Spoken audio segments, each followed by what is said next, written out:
नमस्कार दोस्तों, EDP online module के सेकंड मॉड्यूल में द एंटरप्रेन्योर्स पे आज बात करने वाली हूँ आपसे understanding and need of entrepreneurship. मेरा एक बहुत ही फेवरेट टॉपिक है जिस पे अक्सर मैं आपसे बात करती हूँ। एंटरप्रेन्योर्स की ज़रूरत क्यों है, एंटरप्रेन्योर बनना क्यों ज़रूरी है, क्या है एंटरप्रेन्योरशिप, किस किस तरीके से कितना मोटिवेशन मिल सकता है एक एंटरप्रेन्योर के तौर पर। मैं अपनी बात को आज इस कोट के साथ शुरू कर रही हूँ जो इस स्लाइड पे आपको दिखाई दे रही है। The true entrepreneur is a doer not a dreamer. हमारी लाइफ में हर चीज़ शुरू होती है एक सपने के साथ, एक ख्वाब के साथ, लेकिन बहुत सारे लोग होते हैं जो उन सपनों को आँख खुलने के बाद बस भूल जाते हैं। लेकिन मुझे याद आती है एपीजे अब्दुल कलाम की वो लाइनें जो उन्होंने कोट करी थी, सपने वो नहीं जो आपको सोते में दिखाई देते हैं या तब दिखाई देते हैं जब आप नींद में होते हैं। सपने वो होते हैं जो आपको सोने ही नहीं देते हैं, और उन सपनों को जो अचीव कर लेते हैं वो होते हैं entrepreneurs. The true entrepreneur is a doer not a dreamer. एक एंटरप्रेन्योर सिर्फ सपने देखता नहीं, उन सपनों को सच करके दिखाता है। एक एंटरप्रेन्योर क्या है? एक एंटरप्रेन्योर वो है जो एक नए वेंचर को शुरू करता है, किसी नए काम को शुरू करता है एक छोटे लेवल से, उसके बाद उसको मैनेज करता है, उसके बाद वो ये जानता है कि इसमें बहुत सारे रिस्क होंगे।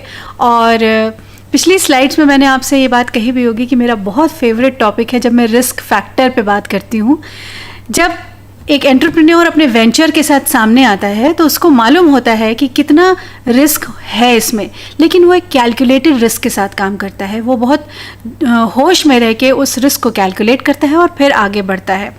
अगर मैं दूसरी तरह से बात करूँ तो एंटरप्रेन्योर बहुत सारी तरीके के हो सकते हैं। हाई ग्रोथ पोटेंशियल एंटरप्रेन्योर्स हो सकते हैं, कॉरपोरेट एंटरप्रेन्योर्स हो सकते हैं, प्रोफेशनल एंटरप्रेन्योर्स हो सकते हैं। यानी कि ये जो कैटेगरी है एंटरप्रेन्योर्स की, ये आपके आसपास बहुत सारी आपको दिख जाएगी। और अगर आप इनमें से किसी एक को सिलेक्ट करके आगे बढ़ना चाहते हैं तो ये फील्ड आपका तहे दिल से खुले हाथों से स्वागत करती है। आपके अंदर कुछ चीज़ें ऐसी होनी, आपके अंदर दृढ़ निश्चय हो, अगर ये सारी क्वालिटीज़ आप में हैं तो आप बहुत अच्छी तरीके से आप चीज़ों को मैनेज करना जानते हो, तब आप एक बहुत बेहतर एंटरप्रेन्योर साबित हो सकते हैं। लेकिन यहाँ हम बात कर रहे हैं कि क्या ज़रूरत क्यों है। हम इस बात को समझना चाह रहे हैं कि एंटरप्रेन्योर की ज़रूरत क्यों है। बहुत सारे एस्पेक्ट्स हो सकते हैं दुनिया में एक बात को समझने के लिए, लेकिन यहाँ मैं 4 रीज़न स्पेसिफिक होकर आपसे बात करूँगी कि एंटरप्रेन्योरशिप क्यों इम्पॉर्टेंट है।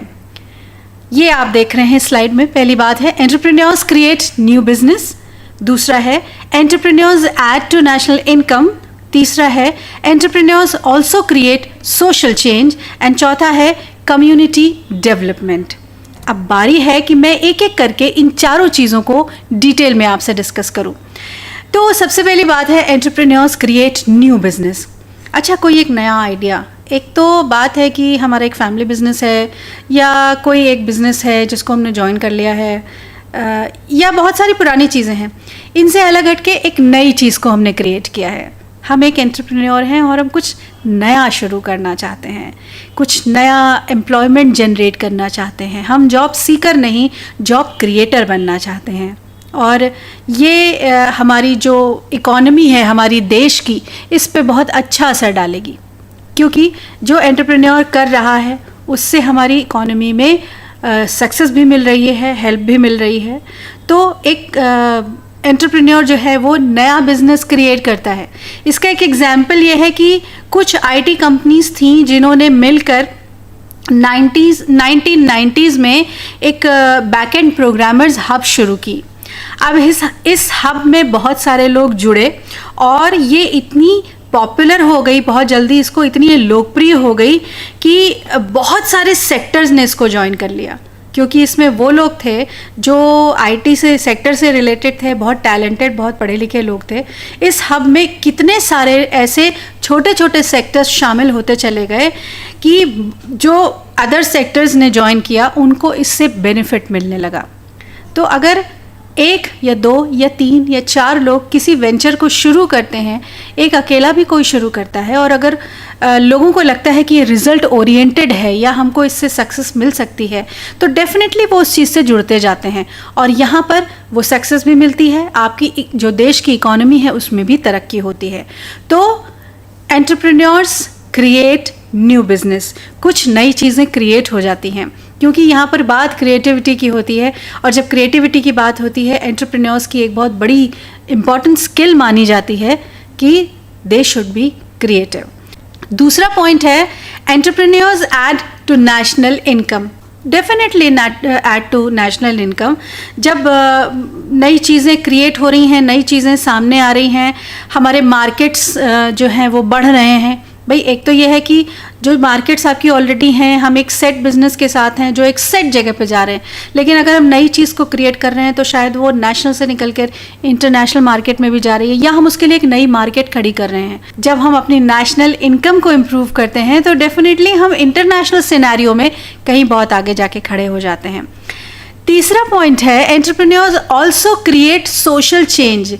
दुनिया में कुछ भी करने के लिए ये बहुत ज़रूरी है कि हम सोशली टाइम टू टाइम अपने आप को बेटर करते जाएं, एडवांस करते जाएं, समय के साथ बदलते जाएं, एक दूसरे की ज़रूरतों पे काम आते जाएं, और हम जो कर रहे हैं उससे कोई सोशल भी ऐसा चेंज आए जो हमारी जो सोसाइटी है, हमारी जो कंट्री है, उसको डेवलप करने में मदद कर सके।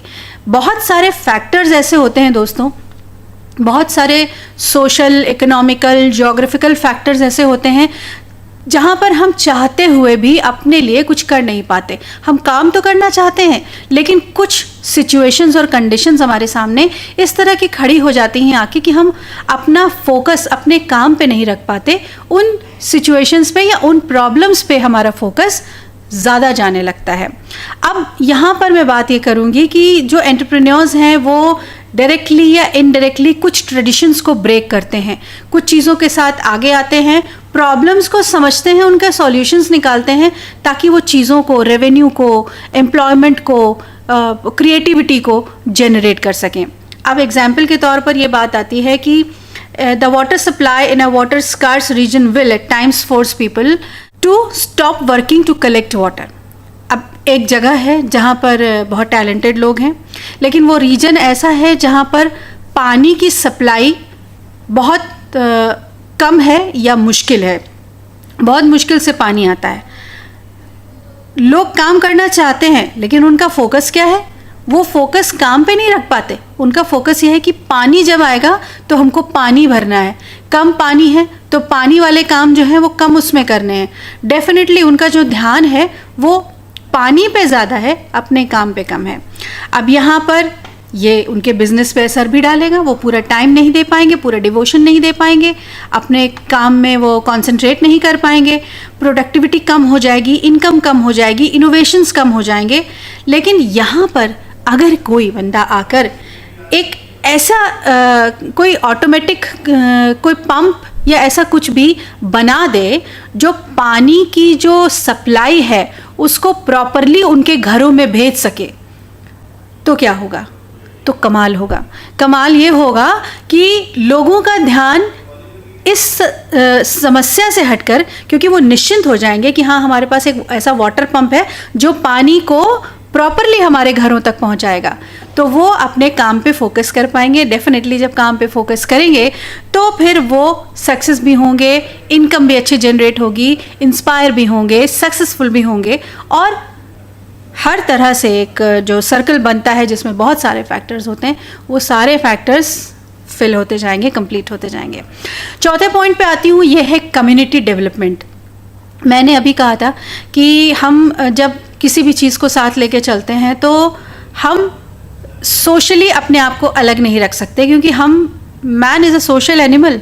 तो अगर हम सोसाइटी को अलग करके चलेंगे, हम सोचेंगे कि हमारा ही सब कुछ बहुत अच्छा होता रहे, इंडिविजुअल बहुत अच्छा होता रहे, ऐसा नहीं हो सकता, क्योंकि हम जो कुछ भी करते हैं सोसाइटी उससे इन्फ्लुएंस होती है, सोसाइटी के ऊपर उसका असर पड़ता है, और जब असर पड़ता है तो हमें इस बात का ध्यान रखना है कि ये असर पॉजिटिव साइड पे ज़्यादा हो।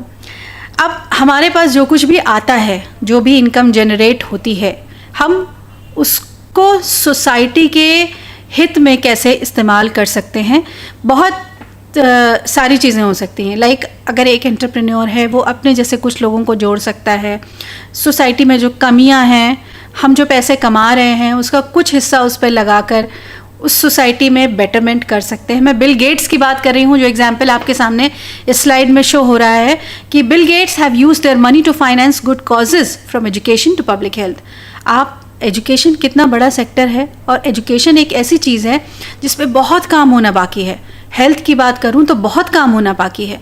तो अगर हम एक एंटरप्रेन्योर होने के नाते जो कुछ भी अचीव कर रहे हैं, जो कुछ भी अर्न कर रहे हैं, अगर उसका कुछ हिस्सा सोशल रिफॉर्म में लगा सकते हैं तो ये आपकी कम्युनिटी को डेवलप करने में बहुत मददगार साबित हो सकता है। ये एक बहुत बड़ा काम हो सकता है और आपको कहीं ना कहीं एक बहुत बड़ा सेटिस्फैक्शन भी दे सकता है। तो ये चीज़ें हैं जिसकी वजह से एक एंटरप्रेन्योर की, एक एंटरप्रेन्योरशिप की जो स्किल होती है उसको डेवलप करने की ज़रूरत है।